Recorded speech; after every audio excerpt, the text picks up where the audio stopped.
Aquí está nuestro monográfico Ojono Cero con uno de los asuntos más enigmáticos pero a la vez más apasionantes con los que nos hemos podido topar en los últimos años. Efectivamente, amigos, como bien nos anticipábamos, vamos a hablar de la cronovisión, el cronovisor, ese extraño artilugio que nadie sabe muy bien dónde se encuentra, pero que al parecer en el Vaticano pueden tener alguna noticia. De eso se encargarán de desvelar esas noticias Jesús Callejo y Carlos Canales. ¿Qué tal, Jesús? Buenas noches. Hola, buenas noches. Bueno, ¿qué manchego te veo? Bueno, manchego, murciano, malagueño y granadino, porque por todas esas tierras he estado. Has estado de periplo buscando los oficios malditos, ¿no? Exactamente, sí. Estoy ya en la recta final de ese libro de investigación que tú bien sabes y que, bueno, pues casi es primicia, ¿no? Revelarlo ahora, a pesar de que dicen que da mala suerte, pero bueno, sí merecía la pena hacer este viaje. Sí, tenía que estar aquí el viernes, pero no controlé un pequeño detalle, el último misterio, que era coordinar la última salida del tren que me iba a traer a Madrid. Pero bueno, eso es insondable. Eso es insondable. Pero creo que estuvisteis también muy bien acompañados el viernes. Sí, la verdad, Carlos, es que no le echamos de menos, ¿verdad? Bueno, sí le echamos de menos. Claro. Pero mal. Tú siempre tan benévolo, Carlos. Que sufre Faltaba un vacío ya aquí a mi izquierda tremendo. Que sufre un rato el pecador este, Callejo. Ya sabéis que es todo para bien y toda la información que he podido recopilar, que es bastante, pues al final se irá desgranando poco a poco en este espacio. Bueno, pues eso espero, querido. Muy bien. Vamos a hablar del cronovisor. Extraño artilugio, Carlos, extraño artilugio este del cronovisor. Siempre hemos hablado de él a lo largo de tantos y tantos años. Está en el ambiente, se comenta, se dice. Vamos a explicar a nuestros oyentes, Carlos, una vez por todas, ¿qué es eso del cronovisor? Bueno, yo creo que lo mejor es definirlo desde el principio de la manera más brutal, iba a decir, y así ya que los oyentes se queden por lo menos extrañados. Luego intentaremos demostrar qué hay científico detrás, qué hay técnico detrás, y qué puede ser verdad y qué puede no serlo dentro de esta curiosa y extraña historia que incidentalmente tocamos el viernes cuando estuvo aquí invitado Javier Sierra, el gran experto español en cronovisión, si es que se puede ser experto en la cronovisión. Bueno, un cronovisor es un objeto o un medio que permite recoger imágenes y sonidos de un universo que está detenido, es decir, del universo del tiempo pasado. O sea, recoger imágenes del pasado. Claro, y sonido. Recordarán los oyentes que nos siguen habitualmente que cuando hablamos de la transcomunicación instrumental, porque esto al fin y al cabo sería un sistema más, dijimos que Marconi, cuando creó la radio moderna, el sistema actual de transmisión de ondas de radio, pensó siempre, su gran sueño y su gran ilusión, era captar el sonido en vida de Jesucristo. Bueno, esto que no fue considerado más que como un mero sueño o una mera ilusión de Marconi, dejó de serlo, por lo menos teóricamente, en los años 20, cuando los primeros físicos cuánticos, y luego cuando Jesús explique un poco cuál es la historia del cronovisor, yo contaré un poco cuál es el elemento científico que está detrás, dijeron que si no era tal vez posible, de acuerdo con las leyes sistemianas, viajar al pasado, sí sería tal vez posible contemplar ese pasado. Es decir, crear una máquina capaz de recrear lo que ya ha ocurrido y captarlo y volcarlo en imágenes al mismo tiempo que capturar su sonido. Entonces, Jesús, el cronovisor, la cronovisión, mejor dicho, es un viejo sueño, es una oculta realidad. ¿Qué es la cronovisión? ¿Existe realmente la cronovisión? Bueno, hay de todo ahí. El hecho de que estemos hablando ahora de la cronovisión es porque algún intento se ha hecho para conseguir detectar o captar, mejor dicho, estas imágenes, este sonido del pasado. Un sueño que sabes que han perseguido muchísima gente, ¿no? Por supuesto, muchísimos literatos de ciencia ficción y también, como bien decía Carlos, pues científicos de la talla de Marconi, y antes que él estuvo también Edison intentando captar voces del más allá. El problema es que sus herramientas técnicas eran bastante primarias y sí abrieron una puerta para que más adelante, es decir, ahora, que es cuando tenemos esa tecnología, se pudiera contactar con otras entidades. Algunos lo pueden llamar muertos, otros lo pueden llamar entes de otras dimensiones, incluso extraterrestres.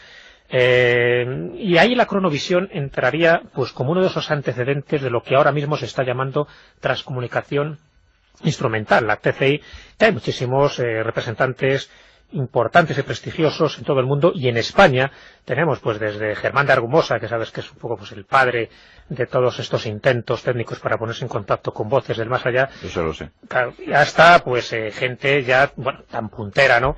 Como Daniel Ginés Darnell, Pedro Amorós, Estacada. Hay muchísima gente que está ahora en esta línea.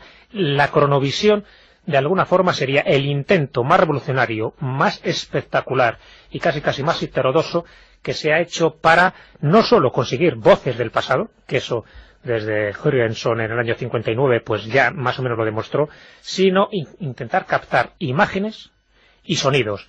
Y el que, bueno, promovió la idea, como era el padre Pellegrino Ernetti, un sacerdote benedictino, pues según él se captó esto y tuvo éxito, pues este instrumento, este aparato casi del demonio, ¿no? Como así lo empezaron a calificar altos prelados del Vaticano. Y todas las informaciones que vamos a dar aquí relativas a esa cronovisión, a ese cronovisor, que sería el aparato que conseguiría esta visión a través del tiempo, pues proceden de declaraciones que hizo el padre Ernetti en su momento y que luego se fue silenciando precisamente por las presiones que fue obteniendo del Vaticano. Entonces, Carlos, el cronovisor es un artilugio que es capaz de captar imágenes y sonidos del pasado sin interactuar, ¿no? Sí, efectivamente, no se puede interactuar en él, es decir, no se trata de una máquina del tiempo, una máquina que permite viajar al pasado, sino una máquina capaz de recoger lo que flota en algún punto de alguna especie de tipo de, vamos a llamar, del éter, y que permitiría de alguna forma una impregnación. Exacto. Bueno, primero quiero contar, aunque sea brevemente, cuál es el fundamento científico de la cronovisión. Como es bien conocido a partir de la física einsteiniana, y sigo hablando de momento de la física oficial, aunque ya es bien conocido que hay muchas variantes sobre el asunto, Einstein intentó demostrar, o bueno, quedaba demostrado a través de sus ecuaciones o pensamiento, que no era posible viajar al pasado, y que ni siquiera era posible, que sí era posible viajar hacia el futuro, aunque no fuera posible viajar en el tiempo. Lo contamos una vez, es decir, viajar al futuro consistía básicamente en colocarse a la velocidad de la luz, imaginemos una máquina que lo permitiera, que haría que los que viajaran a la velocidad de la luz, alejándose de la Tierra, al volver hubiera transcurrido para ellos menos tiempo que el transcurrido en la Tierra, debido a la naturaleza del espacio-tiempo. Bueno, eso es viajar hacia el futuro, pero no es viajar en el tiempo. Bien. En cuanto al viaje hacia el pasado, lo expresó mucho mejor que el C.S. Lewis, que dijo que era como si Dios hubiera fijado un contrato que impedía a los seres humanos moverse en el tiempo. Arthur C. Clarke, ya en tiempo más reciente, lo dijo de una manera mucho más bonita, pero ya lo cambió. Dijo que ese contrato parecía afectar al futuro, pero no parecía afectar al pasado. ¿Por qué? Pues por esa sencilla razón. Es como definir la existencia como si nosotros nos moviéramos entre dos universos. El primer universo, o universo de tiempo inmóvil, es un universo que crece siempre hacia el futuro, es decir, que va aumentando, pero cuyo tiempo está detenido. El segundo universo es el universo de tiempo móvil. Crece también siempre hacia el futuro, pero va dejando hacia atrás el pasado, porque está en perpetuo movimiento. Ese universo le conocemos muy bien, porque es el que vivimos, se llama presente. Y estamos en él todo el tiempo. Lo que se pretende, por lo tanto, es, si existe un universo de tiempo inmóvil y no podemos viajar a él, ¿hay algo que nos impida verlo? Ese es el fundamento técnico. Entonces, para que nuestros oyentes vayan teniendo claras las posiciones, lo que estamos haciendo ahora mismo aquí los tres, ¿podría ser captado mañana? Claro, porque nosotros estamos en perpetuo cambio, vivimos en un universo de tiempo móvil, que es el presente, que es en el que nosotros habitamos. Es decir, lo que acaba de ocurrir hace 30 segundos es ya pasado, es universo inmóvil. Además hay algo muy curioso. Todos los sistemas que conoce el ser humano de medir el tiempo, desde un reloj hasta cualquier otra forma, siempre miden el pasado, nunca el futuro. Entonces, Carlos, claro, lo que pasa es que no sé, nosotros abrimos brecha ahora mismo, ¿no? Claro, lo que querría decir es que, de alguna manera, porque eso está muy relacionado, como luego veremos, y es curiosísimo, tanto con la música como con la teoría de los campos morfogenéticos, es como si nosotros generáramos un universo que fuera en sí mismo un archivo acásico, es decir, algo que retuviera nuestro sonido, nuestra imagen y nuestro pensamiento, es decir, todo al mismo tiempo. Entonces, Jesús, somos la vanguardia del tiempo. Somos la vanguardia del tiempo, efectivamente. Sí, sí, porque esa es una de las explicaciones más coherentes y más anticientíficas, pero de alguna forma intentaría explicar todo este tipo de experimentos que se están haciendo. En el fondo lo que se está consiguiendo es la máquina del tiempo, con distintas perspectivas. Es el gran objetivo, ¿verdad? Claro, ese es el gran objetivo, y por supuesto la máquina del tiempo no tiene nada que ver con la que ideó en su momento Herbert George Wells, pero sí tiene que ver con otro tipo de historias que están pues muy relacionadas con las tecnologías más punteras. Esto que llamaba yo antes la transcomunicación instrumental, y que así lo llaman los investigadores que están intentando a través de los ordenadores, a través de la televisión, a través de otro tipo de tecnología muy avanzada, pues ponerse en contacto con otras entidades. Es lo que estaba comentando Carlos sobre ese éter o sobre ese espacio detenido y ese tiempo detenido. El padre Ernetti, pues que bueno, en el fondo es el creador de esta idea tan alucinante como era el cronovisor, lo intentaba explicarlo de la siguiente manera. Él utilizaba este argumento. Era la admisión, o él admitía, la existencia del éter. Pero claro, fíjate que estamos hablando del éter, que es otro de esos conceptos o paradigmas anticientíficos, porque él pensaba que este éter era una especie de cinta magnética infinita, e invisible en donde se recogerían todas las escenas y acciones de los seres humanos. O mejor dicho, serían las ondas que generan los seres humanos y que de alguna forma quedarían ahí impregnadas en esta especie de cinta que él llamaba éter, por denominarlo de alguna manera, y que los esotéricos, pues los hinduistas, por ejemplo, y casi toda la tradición de Oriente, pues lo asimila a los registros acásicos, esa especie de biblioteca gigantesca, infinita, que haría las delicias de Jorge Luis Borges, donde estaría registrado y grabado no solo nuestro pasado, sino también nuestro presente y nuestro futuro, y solo habría que acceder a él a través de esa puerta llamada tiempo, a través de esa cuarta dimensión, y poder acceder a toda la información, el pasado, el presente y el futuro. Fíjate lo importante y las expectativas que crearía, pero también lo peligroso que sería eso. Por cierto, que hay muchos amigos que nos piden insistentemente que hagamos un monográfico sobre la quinta dimensión. Algún día, ¿verdad? Pues algún día. Primero habrá que hablar de la cuarta, para tenerlo muy claro, antes de saltar la quinta. A la quinta, la sexta, séptima, octava, novena, porque ya sabes... Sí, bueno, de todas maneras creo que, para que no generemos de nuevo nuevas confusiones otra vez con físicos y eso, que cuando hablamos de dimensiones muchas veces hablamos de multiuniverso, universos paralelos, no de dimensiones en sentido físico, que eso es otra cosa. Nosotros nunca podríamos vivir en una dimensión superior, pero nuestra naturaleza física no lo permitiría. No, pero bueno, dentro del tema científico está muy admitido que estamos viviendo en tres dimensiones espaciales, en una temporal, dimensión temporal, o sea, que el tiempo sería quería contar que, bueno, aunque no es el objeto del programa de hoy, que eso yo creo que merecería un programa en sí mismo, la máquina del tiempo como problema general, que Gaylord Simpson, por ejemplo, cuando generó su modelo de viaje en el tiempo, ideó una idea, un modelo muy curioso, en el cual él decía que el tiempo, y no sé si se parecía en parte a la teoría del padre Ernetti sobre lo de la cinta magnética, no era una línea continua, sino que era una espiral. Y que si nosotros éramos capaces de plegar la curvatura del espacio-tiempo para generar un agujero y pasar a otro punto de la espiral, lo que haríamos es generar una hora, un presente en algún punto del pasado, para a partir de ahí volver a continuar la línea. Bueno, eso sería muy complicado ya de explicar todos los modelos teóricos, pero en el caso de la cronovisión, mezclaba tres elementos fundamentales, que era, además, dos muy propios de la tradición hermética y muy bonitos, al cual uno de ellos se le podría también dedicar un programa, que es la teoría del número de áureo, el número de oro, el 1,66 periodo, como número mágico que permite hacer muchas cosas, y la música, el sonido, como elemento capaz de provocar una distorsión, o decir, una distorsión en el sistema del cuerpo astral de las personas y hacerlas transportarse a otro lugar. Es decir, de esos dos elementos salió lo que es la teoría básica de la captación de imágenes y sonidos en tiempos ya sucedidos, es decir, sacados y captados del universo inmóvil. Pues confiando en que las 3/4 partes de la audiencia sigan vivas, vamos a continuar. Jesús, ¿cómo sería ese artilugio y cuándo empezó a gestarse la idea?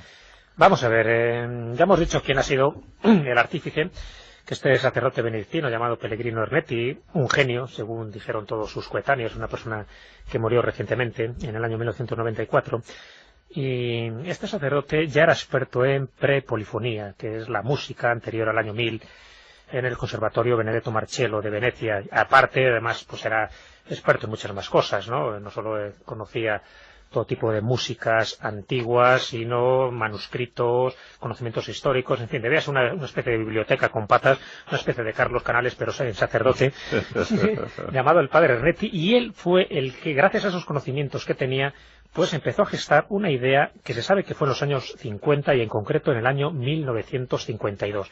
Ahí es cuando, siguiendo esa cronología muy difusa, porque los datos incluso son contradictorios, pues podemos indagar que un 17 de septiembre del año 1952, en el Laboratorio de Física de la Universidad del Sagrado Corazón de Milán, estaba Ernetti con otro padre, también benedictino, Agostino Gemelli, que en ese momento estaba haciendo un experimento bastante trascendente. Fíjate que estamos hablando del año 52 y las primeras psicofonías oficiales las obtiene un sueco llamado Friedrich Jugerson, pues en junio, además, me parece, si no recuerdo mal, del año 59. Bueno, pues en el 52 estaban estas dos personas, estos dos sacerdotes, grabando una serie de extrañas voces con un aparato de radio bastante anticuado, ¿no?, para la época, pero bueno, efectivo.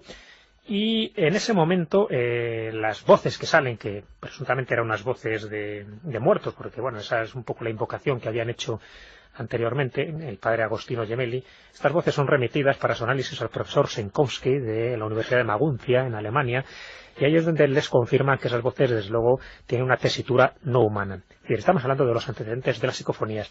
El hecho es que el padre Ernetti quedó tan impresionado por esta experiencia que hizo su colega Gemelli, que es cuando empiezan a bueno, pues a idear una máquina capaz de fotografiar el pasado y de grabar incluso sus sonidos, ¿no?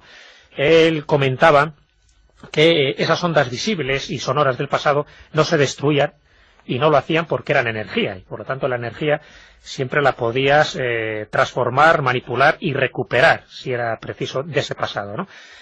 Y el cronovisor es cuando recuperaría esa energía y recompondría las escenas.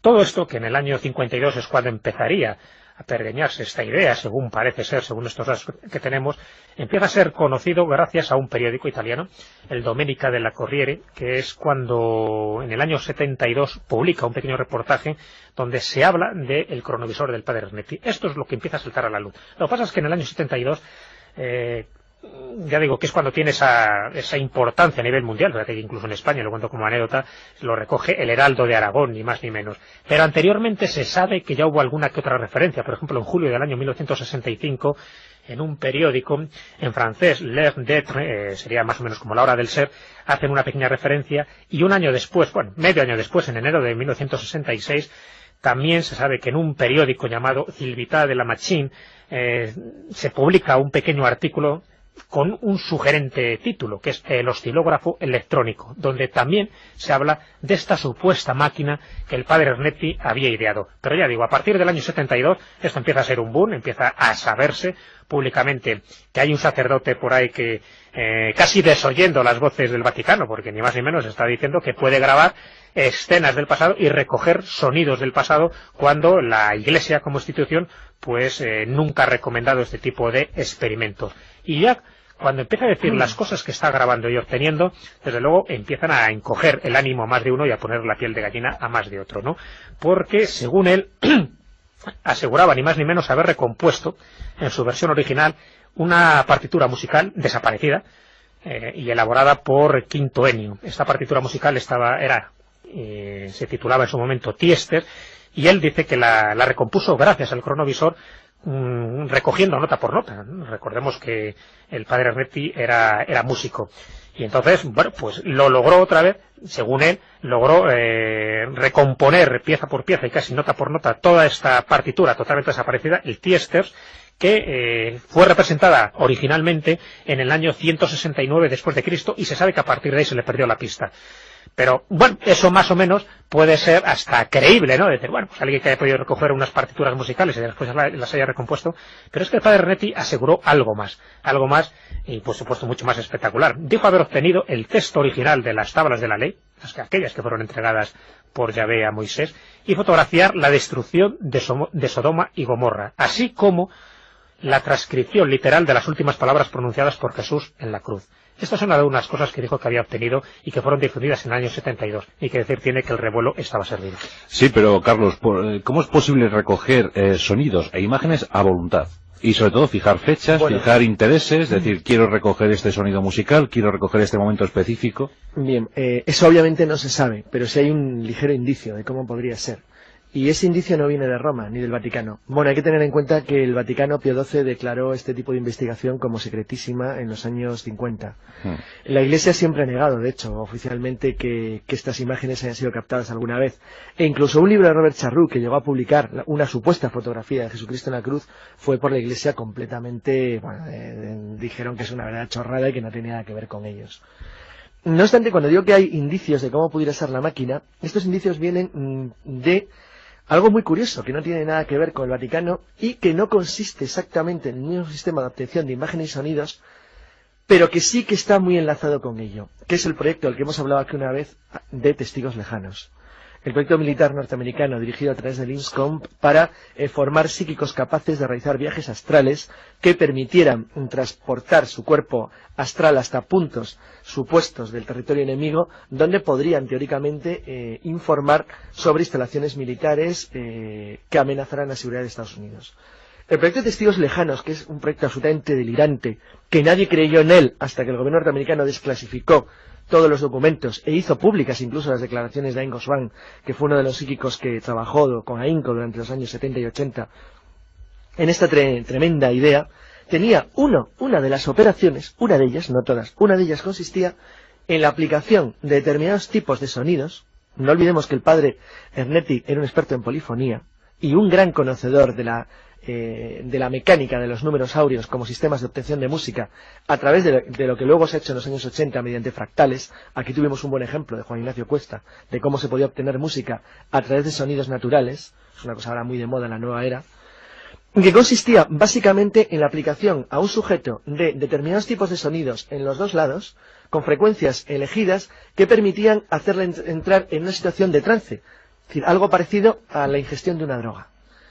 Ese tipo de investigaciones llegó a la conclusión en Estados Unidos, por parte de algunos investigadores, que se podían generar máquinas capaces de provocar estados de éxtasis. Estados que harían que la persona que entrara en trance fuera capaz de ver situaciones o de transportarse a lugares y puntos físicamente inaccesibles para él. Bueno, sí, o sea, en este caso la máquina influye en el manipulador. Exacto. Entonces era algo capaz de permitir que el traslado a una especie de archivo, vamos a llamarlo acásico, pudiera ser automáticamente recogida por un sistema de grabación convencional. O sea, las ondas emitidas por la máquina convierten, en este caso a Arnetti, en un medium. No se sabe si será el sistema del medium, pero era el sistema que buscaban los americanos. Era convertir a un medium que a través de la imagen del medium pudiera ser grabado en un sistema clásico convencional, pero tan convencional como una cinta.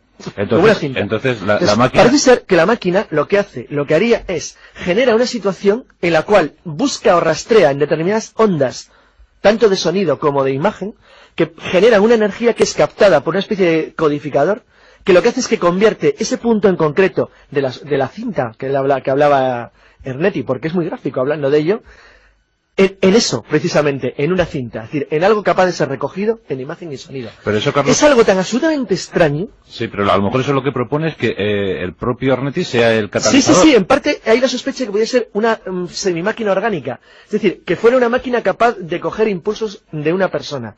Lo que no se ha sabido nunca es si la máquina vaticana de existir utilizaba lo que llamaríamos un medium, o por el contrario, es decir, imaginemos que alguien pudiera ser el interlocutor entre una psicofonía y la máquina que la graba.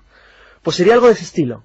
Lo que ocurre es que la otra versión lo que dice es que podría ser una máquina capaz de concentrar la energía de ese éter del que hablaba Ernetti para, a través de él, rastreando en el tiempo, es decir, en un sistema de retroceso, fijar una imagen, una posición y ahí hacer una especie de fotografía y grabar. A mí, que sí tengo una pequeña experiencia en grabación de sonido y vídeo, no tanto como Juan Ignacio, pero sí alguna, me parece algo inconcebible, lo digo sinceramente. ¿El experimento, Jesús, al parecer se suspendió o quedó relegado? El caso es que el propio Arnetti ni siquiera quiso hablar de él. No quiso hablar de él, porque fíjate, ya tengo que son muy pocos datos los que se saben y muchos pues proceden directamente del padre Ernetti, que por desgracia pues ya falleció en abril de 1994 y por lo tanto toda esa información pues ha quedado ahí, ¿no? Bueno, pues se supone que archivada en algún sitio. Por supuesto el Vaticano no tiene ningún interés en que esto salga a la luz. Javier Sierra fue a entrevistarle y le echó. Javier Sierra, exactamente, los pocos casos que sabemos es gracias a Javier Sierra y bueno, yo he estado hablando con él pues muchas veces sobre este asunto, porque aparte de lo que publicó en un artículo pues un año antes de que muriera el padre Ernetti en la revista Más Allá, bueno, a mí ya me interesó muchísimo y saber indagar un poco algunas de las cosas, ¿no? Y de hecho creo que el viernes, cuando estuvo aquí presentando su último libro, pues uno de los capítulos también los dedica al cronovisor y habla de algunos datos nuevos, ¿no?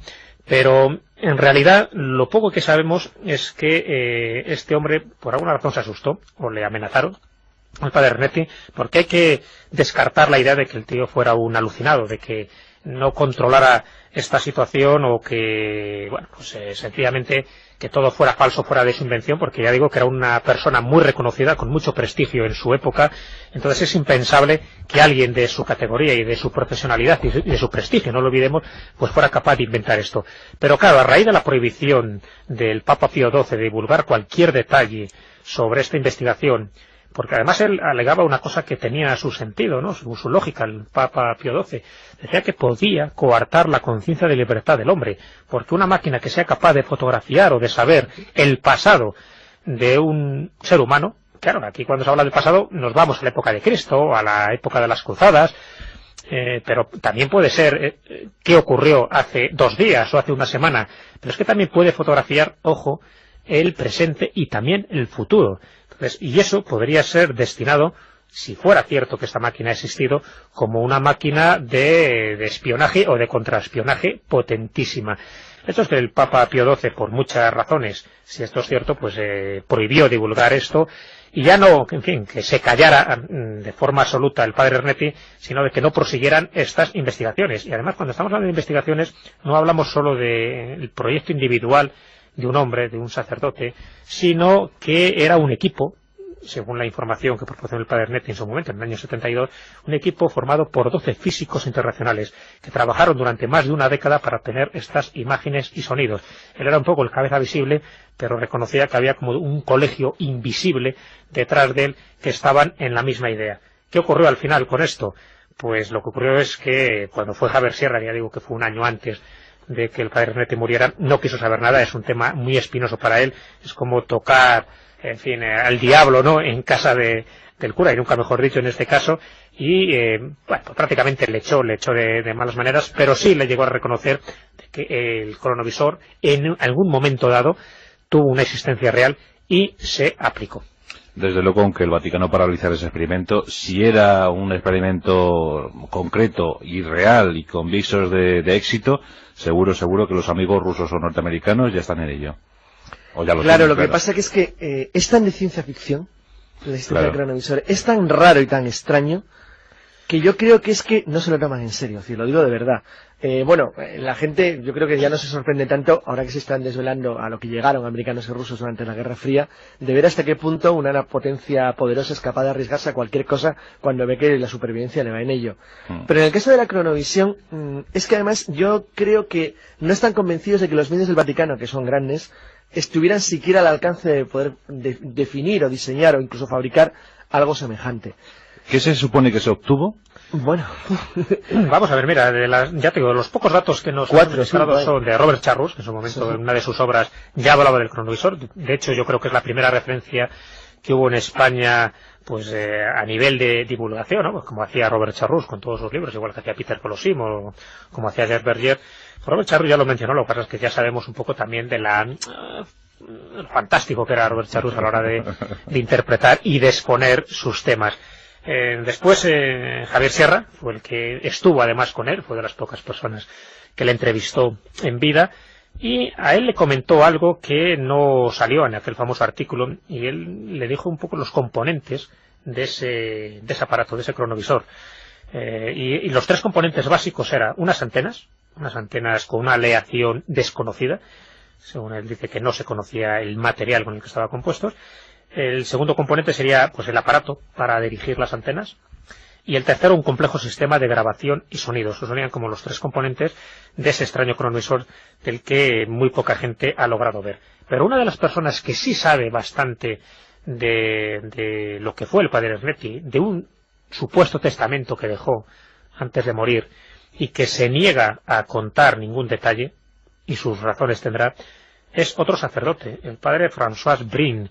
François Brin, sabéis que es muy conocido también por sus experiencias en la transcomunicación instrumental, es el que ha grabado también muchas psicofonías, es el que ha hecho todo lo posible para recoger esas voces de los muertos, y algún que otro libro se ha publicado, no solo en Francia, sino también traducido al español. François Brin no quiere desvelar nada, de hecho hubo en un programa que estuvo en Galicia, en el programa que dirigía en su momento Manuel Carballar, pues hablando de este tema, lo único que dijo es, bueno, pues lo que ya se sabía, las prohibiciones que hizo el Papa Pío XII, y alguna de esas fotografías polémicas. Una de ellas era la fotografía de Cristo crucificado, además una fotografía que fue la que dio la vuelta al mundo, porque bueno, se consideraba como la prueba indiscutible. Esa la publicó Charrús en su libro. Y la publicó además Charrús, pero esta fue la primera vez, fue en el periódico del año 1972, este periódico italiano. ¿Cómo era la foto, Jesús? La foto aparece lo que es la imagen del rostro de Cristo, con la mirada hacia el cielo, una mirada además no de angustia, sino de serenidad, y de un rostro, de un rostro que corresponde a un Cristo crucificado, ¿no? Pero la imagen todavía que se divulgó sobre todo de su cara, y bueno, lo que es parte del cuello y bueno, parte de los brazos sería. La imagen se sabe que fue muy polémica porque en un principio se le atribuyó a Ernetti y al cronovisor, porque se empezó a divulgar. Cuando se empezó a indagar, el propio padre Ernetti lo negó tajantemente, y el periodista del Corriere fue el que dijo, la versión que él dio, que un tal señor X, y así ha pasado un poco a la posteridad, es el que le remitió esta foto tanto a él como a Ernetti. Años más tarde se comprobó que la imagen obtenida de este Cristo, además de un Cristo pues muy perfecto, ¿no? O sea, lo que es la cara sí no da la impresión de que sea una pintura, sino una fotografía, pero se sabe que fue tomada de un Cristo de madera conservado en el santuario del amor misericordioso que se encuentra en Collevalenza, cerca de Todi, en Italia. Por lo tanto, ahí quedó desmentido un poco, pues, una de las pruebas que alegaban como que el cronovisor tuvo una existencia real. Bueno, pues el padre Ernetti lo negó. Sin embargo, nunca negó que otro tipo de fotografías de la época de Jesucristo sí se tomaron directamente del cronovisor. Mira tú por dónde en este último viaje que estaba haciendo para elaborar este libro, que no estaba previsto, pero sin embargo, un amigo además me lo confió en secreto y por lo tanto todavía no puedo decir el nombre. Me enseñó una imagen en internet que a él le enviaron, donde aparecía una supuesta fotografía tomada por el cronovisor, donde aparecía Jesucristo acompañado de 3 discípulos.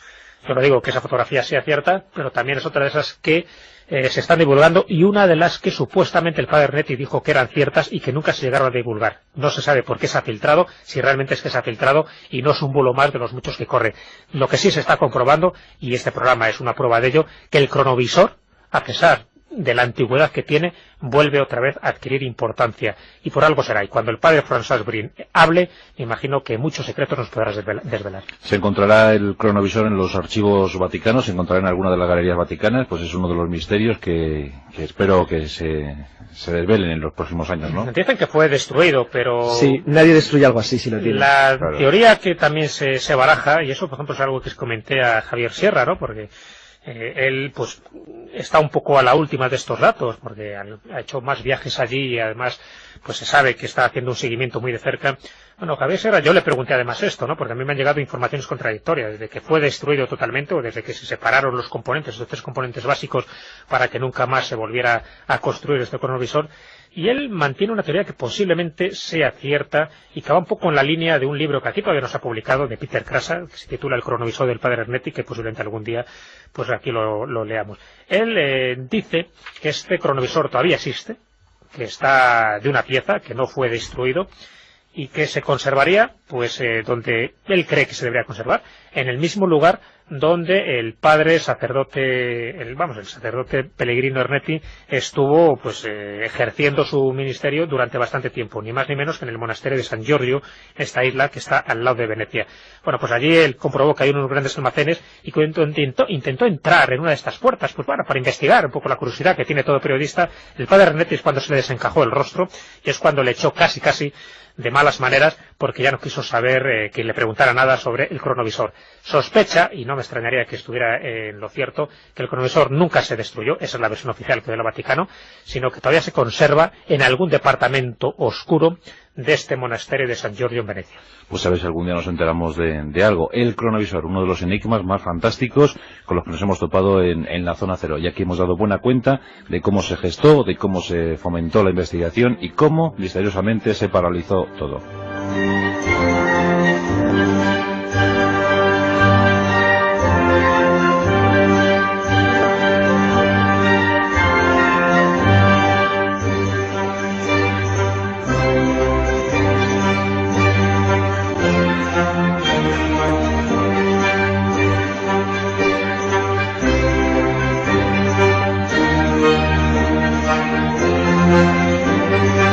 Después de este magnífico